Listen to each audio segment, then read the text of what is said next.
memberkati pikiranmu di dalam nama Yesus Kristus Tuhan kita. Amin. Shalom. Di hari Natal yang kedua ini, syukur kita merayakannya bersama-sama, luar biasa ramainya. Dan malam ini kita dengar firman Tuhan yang tertulis di kitab Yesaya pasal 52 ayat 7 hingga ayat yang ke-10. Betapa indahnya kelihatan dari puncak bukit-bukit kedatangan pembawa berita yang mengabarkan berita damai dan memberitakan kabar baik, yang mengabarkan berita selamat dan berkata kepada Sion, Allahmu itu Raja. Dengarlah suara orang-orang yang mengawal Engkau, mereka bersama-sama bersorak-sorai, sebab dengan mata kepala sendiri mereka melihat bagaimana Tuhan kembali ke Sion. Bergembiralah, bersorak-sorailah bersama-sama, hai Tuhan Yerusalem, sebab Tuhan telah menghibur umat-Nya, telah menebus Yerusalem. Tuhan telah menunjukkan tangan-Nya yang kudus di depan mata semua bangsa, maka segala ujung bumi melihat keselamatan yang dari Allah kita. Demikian firman Tuhan. Saudara-saudara yang dikasihi Tuhan, pasti kita semua menyukai kabar berita sukacita, berita damai, berita tentang kebaikan-kebaikan. Karena itu memberikan kesejukan, memberikan itu kepada kita, yaitu inspirasi dan semangat dalam hidup ini. Dan Natal adalah berita sukacita. Natal itu adalah berita damai, berita kebaikan bagi kita manusia dan bagi dunia. Inilah sukacita Natal. Nah, saudara-saudara, kalau kita lihat di kisah kelahiran Yesus ke dunia ini, berita sukacita itu bisa kita lihat ketika para malaikat mengunjungi para pembawa. Mereka itu terkejut, tetapi ketika berfirman malaikat itu, hari ini lahir, yaitu Raja Daud bagimu, mereka bersukacita. Mereka pergi segera, yaitu ke Bethlehem, ke kandang domba. Nah, saudara-saudara, hari ini kita lihat sukacita yang ada di dunia. Terkadang sukacita itu sepertinya banyak yang tidak seperti yang kita harapkan. Tetapi hari ini sukacita dari Yesus adalah sukacita yang sejati. Sukacita yang sejati. Saudara-saudara, lebih jauh, kenapa disebut sukacita yang dibawa Yesus itu sejati? Berbeda dari apa yang diberikan oleh manusia maupun dunia. Itu sangat berbeda. Berikut kita lihat sejak tadi, kalau kita perhatikan liturgi amat indah tadi dibawakan penciptaan, kemudian jatuh ke dalam dosa, kemudian sesudah jatuh ke dalam dosa ada yang namanya pengharapan keselamatan yang disampaikan Tuhan melalui para nabi, kemudian digenapi dalam diri Yesus. Kemudian disuruh kita untuk setia menjadi anak-anak Tuhan dengan melakukan, memberitakan firman Tuhan. Nah, sebabnya selalu yaitu dosa itu. Dosa itu membuat orang menjadi jatuh, yaitu derajatnya jatuh, bahkan melakukan yang tidak sesuai dengan firman Tuhan. Kita ambil contoh ketika orang-orang yang berdosa itu selalu mendapat patut dan disebut. Kalau contohnya ini maling kuda, maka dia disebut anak durhaka. Maka ibunya mengutuk dia menjadi batu. Dia guru batu. Saya yakin masih kalau ibu tidak mau mengutuki anak-anaknya sekarang. Kalau mengutuki, saya yakin yang harus terjadi ini adalah batu semua. Ya kan? Mungkin yang berbicara di sini adalah batu juga. Bagaimana berbicara batu? Tapi sekarang coba dulu saya mau bertanya kepada kita. Saya berdosa, maka saya melakukan yaitu mencuri, membunuh, dan lain sebagainya. Atau saya mencuri, maka saya berdosa. Saya coba main kata-kata berbeda. A. Saya berdosa, maka saya mencuri, membunuh, dan melakukan kejahatan-kejahatan yang lain. Atau saya mencuri, maka saya berdosa. Mana yang benar? Yang satu atau yang kedua?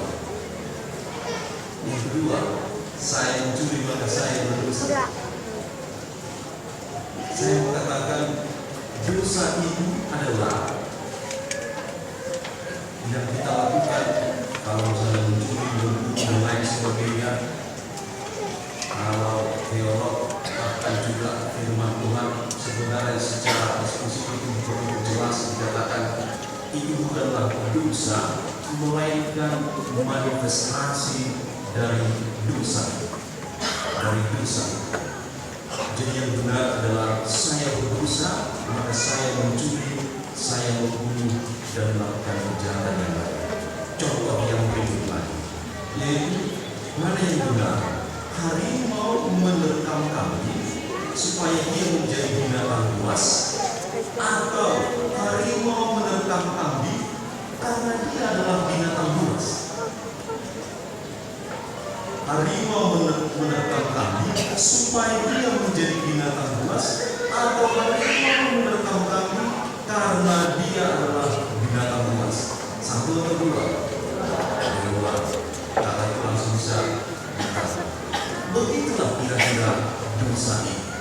Karena kita sudah berdosa, maka kita lakukan yang namanya mencuri, membunuh, dan lain sebagainya.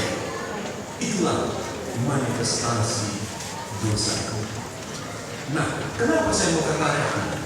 Karena ketika manifestasi ini yang tampak semuanya yang kita lihat, maka seolah-olah kita coba imbangi itu nanti dengan melakukan perbuatan-perbuatan baik.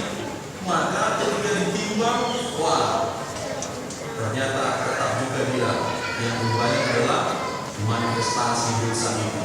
Kita masuk ke neraka itu. Oleh karena itu saya mengatakan dari sini adalah bahwa kita yang sudah berdosa itu memang kita akan mendapat yang namanya hukuman. Sekarang yang kedua, kalau anak harimau itu binatang buas atau tidak? Binatang buas, meskipun dia belum bisa menerkam kambing, dia sudah kecil binatang buas, begitu ya. Nah, yang berikut lagi, kalau harimau itu tidur, binatang buas kan dia? Binatang buas. Oleh karena itu kita pun, kalau kita mungkin sedang tidur atau sedang bernyanyi di sini memuji Tuhan, apakah kita ini orang berdosa atau tidak? Orang berdosa. Hanya saja manifestasinya kecil, melakukan kejahatan. Tapi saya tidak tahu apa ada di sini sedang merokok atau orang lain di sampingnya. Saya tidak tahu. Ya, karena kita ini adalah orang berdosa. Nah, saudara-saudara, ketika kita ini sudah berdosa, atau harimau itu lagi saya contohkan, harimau itu makannya kambing, ya kan, rusa dan sebagainya. tidak mungkin dia segera makan yaitu rumput atau juga makan makanan ya beras atau ya namanya ikan atau yang makanan buah-buahan dan sebagainya. Tidak mungkin, ya kan? Tidak mungkin. Dia harus mengalami perubahan supaya dia benar-benar nuraninya, nalurinya sejak awal itu benar-benar berubah total, mengalami perubahan pembaharuan. Oleh karena itu, sejak awal ketika jatuhnya manusia itu Adam dan Hawa ke dalam dosa, derajat manusia itu turun dan kita ini pun diperanakan melalui Adam dan Hawa, maka kita ini pun orang-orang yang berdosa. Saya orang Batak, gak mungkin anakku atau aku atau bapakku itu orang Cina karena Batak, begitu kan? Istriku Batak, gak mungkin anakku orang Cina, begitulah. Jadi secara sederhana, ketika kita sudah berada dalam dosa itu selalu diperanakan ke dalam dosa. Sejak lahir kita ini tidak disebut tabula rasa seperti kertas yang kosong, tetapi kita ini sudah berada di dalam dosa. Berusaha kita untuk selamat, berusaha kita untuk seperti harimau itu makan tahu tempe misalnya atau makan rumput, tidak bisa saudara-saudara. Oleh karena itu, ketika Tuhan itu datang ke dunia ini, merubah kita, menghapus dosa kita, itu berita luar biasa. Itu kesukaan bagi kita. Natal melalui turunnya manusia Tuhan itu menjadi manusia, sungguh itu luar biasa. Dan berita sukacita yang sejati merubah kita menjadi manusia yang seutuhnya. Merubah kita menjadi yang seutuhnya. Tuhan Yesus Kristus itu menjadi keselamatan bagi kita. Dia dapat menyelamatkan kita, bukan hanya saat zaman Yesus ini, tetapi sampai hari ini. Bagaimana itu bisa mungkin? Contohnya, waktu itu di Indonesia pernah yang namanya kena sakit, ya kita buatlah campar, itu campak, maka banyak orang yang tertular begitu, atau ada yang kena infeksi sesuatu, banyak yang mati karena virus ini. Tiba-tiba ditemukanlah antibiotik, dan ketika disuntikkan kepada dia sembuh. Nah sekarang menjadi pertanyaan, apakah hanya di zaman itu orang bisa sembuh, di saat ini tidak? Pasti bisa. Dengan apa? Karena antibiotik itu bisa juga kita perlukan hari ini. Hanya saja antibiotiknya di apotek. Kita sakit di rumah. Sembuhkan kita kalau kita di rumah saja antibiotiknya di apotek. Sembuh? Tentu tidak. Oleh karena itu segeralah datang ke apotek. Seperti gembala itu, dia sudah mendengar sukacita itu. Wah, kami bersukacita. Tapi kalau mereka tidak datang ke kandang domba itu, di mana di situ Yesus, Maria dan Yusuf, mereka tidak bisa merasakan sukacita itu. Oleh karena itu kita harus bergerak maju dan juga menyembah Tuhan Allah supaya kita mendapatkan sukacita. Maka dalam kehidupan sehari-hari ini bisa kita aplikasikan. Kita kadang bisa merebut atau meraih sukacita yang sejati itu dengan terus setia kepada Tuhan, memelihara kebaikan-kebaikan Tuhan, sehingga kita tidak ditemukan dalam keadaan bernoda dan bercacat ketika Kristus nanti datang untuk kedua kali. Saudara-saudara yang dikasihi Tuhan, dikatakan melalui tema kita tadi ini bahwa Tuhan telah menunjukkan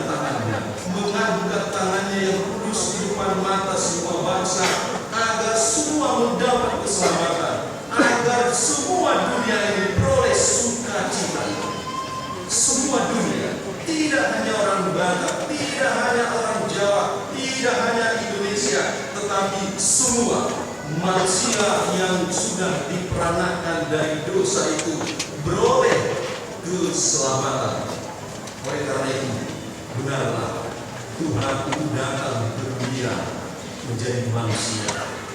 Karena ada juga pertanyaan begini, ketika Tuhan menjadi manusia, dia turun, manusia itu menjadi apa?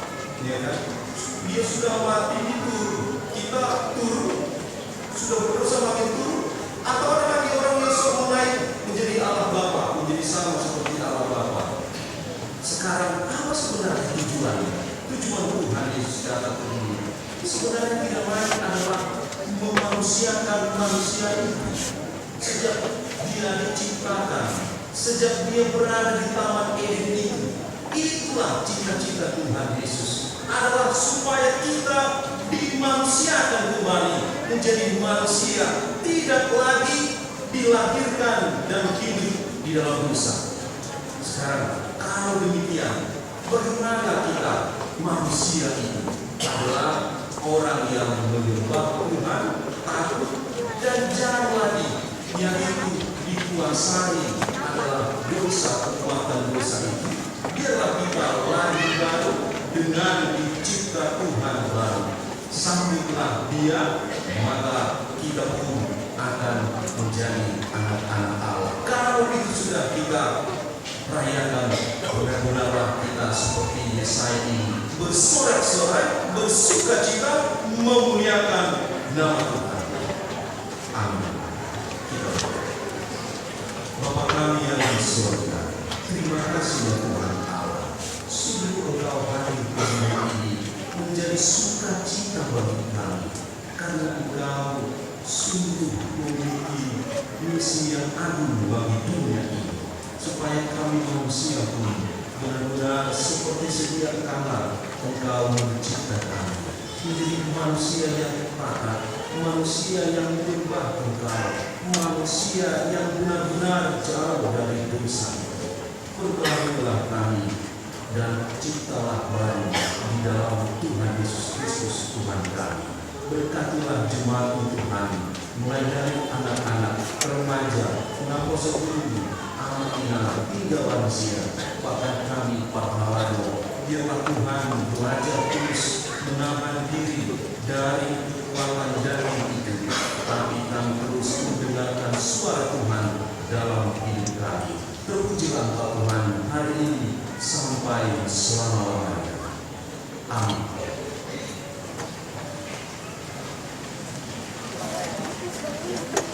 Kita bernyanyi dari Koridor 848 sambil memberikan persembahan dari tanda berbicara pada besok.